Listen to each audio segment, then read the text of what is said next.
আসসালামু আলাইকুম। সবাই কেমন আছেন? আশা করি সবাই ভালো আছেন। তো আজকে পাকিস্তানের বিষয়ে কিছু কথা বলবো, আপনাদের সাথে শেয়ার করব। তো কয়েক মাস ধরে শুনতাছি মানে পাকিস্তানে নাকি বাংলাদেশিদের জন্য ভিসা অনেক সহজ করে দিছে, বা মানে ভিসা ছাড়াই পাকিস্তান যাইতে পারবেন বা যাওয়া যাইব ঘোরার জন্য, ব্যবসার জন্য। তো অনেক ইউটিউবাররা পাকিস্তানে যাইতাছে, ঠিক আছে, গিয়া ব্লগ করতেছে, আর অনেক সুবিধা, অনেক ভালো, অনেক সুন্দর সুন্দর জায়গা নাকি দেখাইতাছে। ঠিক আছে, যারা মনে করেন ব্যবসার ক্ষেত্রে যাবে, হেরার জন্য ঠিক আছে, কিন্তু ঘোরার জন্য পাকিস্তানের সব জায়গা কিন্তু নিরাপত্তা নাই। যেরকম মনে করেন ইসলামাবাদ হয়েছে, ইসলামাবাদ নিরাপদ আছে, আর অন্য অন্য শহর নিরাপদ নাই। তো ইউটিউবরা তো অনেক বড় বড় ইউটিউবরা যাইতাছে গিয়া ভিডিও বানাইয়া ইনফরমেশন দিতাছে যে ঠিক আছে, পাকিস্তানের ভিসা ফ্রি করে দিছে, অনেক সহজ করে দিছে, আপনারা আসেন ঘুরেন, অনেক সুন্দর, অনেক ভালো। ওইসব কথা ঠিক আছে, কিন্তু মনে করেন নিরাপত্তা বলতে কিছু নাই পাকিস্তানে। কারণ আমি নিজেও দীর্ঘ অনেকদিন ছিলাম এক সময়। আমি পাকিস্তানে, ইরানে, তুরস্ক, ইরাকে, মানে অনেক দেশ আমি ঘুরেছি। মোটামুটি আমার আইডিয়া আছে, বা সব জায়গাতে আত্মীয় স্বজন আছে। ওই হিসাবে আমি বলতে চাইতেছি পাকিস্তান ঘোরার জন্য কিন্তু নিরাপত্তা নাই, নিরাপদ জায়গা নাই।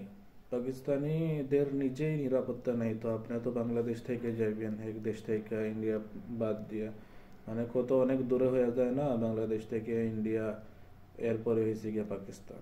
ঠিক আছে, পাকিস্তান যাওয়ার পরে আপনারা যে অনেক ইউটিউবাররা বলতেছে ঘুরতে যান, ঘুরতে আসেন, হেরা তো আর আপনাদেরকে সিকিউরিটি দিবে না, ঠিক আছে না, আর হেরা নিরাপত্তাও দিবে না।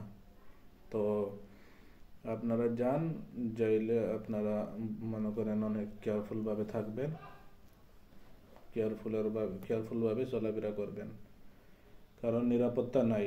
হঠাৎ দেখা গেছে মোটরসাইকেলে কইরা দুইটা লোক আইছে, আপনার মোবাইলটা ছিনা নিছে কি, বা আপনার মানি ব্যাগটা, আপনার পার্সটা নিয়ে চলে গেছে। কারণ পাকিস্তানিরা নিজেই নিরাপত্তা নাই, আপনাদেরকে কোথায় থেকে নিরাপত্তা দিবে? এর জন্য বলতাছি আর কি। মানে পাকিস্তান করাচি শহর যে আছে, ওই জায়গাতে অনেক ক্রাইম হয় কিন্তু। তো ওই জায়গাতে হাঁটতে হাঁটতে দেখা গেছে মোটরসাইকেলে করে দুইটা লোক আইছে, মোবাইল নিছে কি, আপনার টাকা পয়সা সব নিছে কি, এরকমও ঘটনা ঘটছে।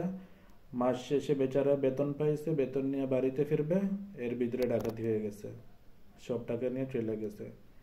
এই গত রমজানের কথা, গত রমজান, 29 রমজান, মানে 29 রমজান, একদিন পরে ঈদ, একটা ছেলে বেতন পাইছে কারখানা থেকে 29,000 না 40,000 টাকা, আওয়ার টাইম মানে অ্যাডভান্স মিলাইয়ে 40,000 টাকার মতন পাইছে।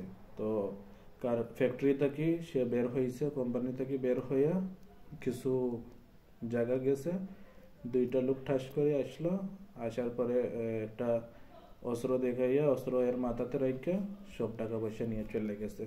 তো সে অনেক কান্নাকাটি করতেছে, কান্দাছে, চিৎকার করতেছে। পরে ওই যে টেলিভিশন আছে না, পাকিস্তানের নিউজ চ্যানেল, ওই টেলিভিশনের পক্ষ থেকে কিছু লোক আসলো, আসার পরে হের ভিডিও করলো, ভিডিও করে নিউজও দিছে। এরপরে আমরা দেখতে পারছি বা শুনতে পারছি, বা টিকটকও দেখছি। তো বন্ধুরা, আপনাদেরকে এটাই আমি বলতে চাই, যদি জানো আপনারা খুব কেয়ারফুলভাবে থাকবেন। আর ইসলামাবাদ শহর যে, ওটা নিরাপদ আছে মোটামুটি, ওটা থাকতে পারেন আপনারা, ওই শহরটা ঘুরতে পারেন ইজিলি ভাবে। কিন্তু করাচি, লাহোর, অন্যান্য শহর হয়ে গেছে, নিরাপত্তা নাই। যে সময় শুনবে আরেক দেশ থেকে আসছে নতুন মানুষ, প্রবলেম হতে পারে। এর বাদে পাকিস্তানেও অনেক বাঙালি আছে, এরা অনেক আগে গেছিল, 30-40 লাখ বাঙালি আছে।